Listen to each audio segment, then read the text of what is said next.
hiding and unhiding. We can hide columns, rows, and sheets as well in Excel.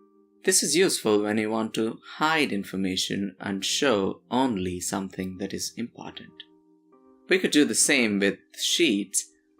Let's say we have 20 students in our class and you just want to see the total. It will be easier if we hide the students.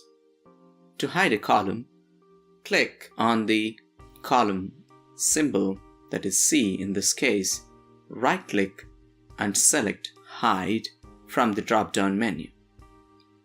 Clicking on the Hide will hide the column for us.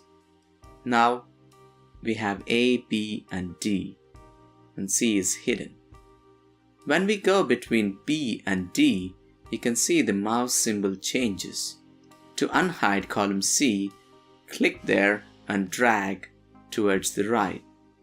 That will bring the hidden column.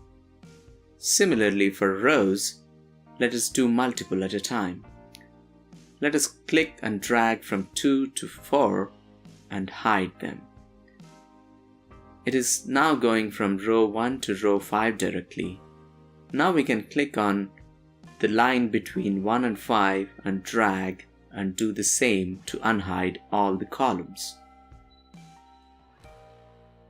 To do all of these together, we can simply select 1 to 5, right-click and select Unhide to show all the rows at once. To hide sheets, go onto the name of the sheet, right-click and hide the sheet. To unhide, click on any sheet name, right-click and select Unhide. That will show us all the sheets that are hidden.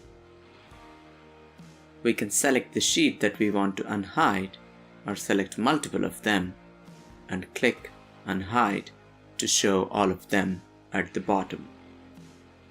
This concludes our video on hiding and unhiding in Excel. Thank you for watching. Hope you liked the video. If so, click on the like button. Do subscribe. Hope you have a great day. See you in the next video. Bye-bye.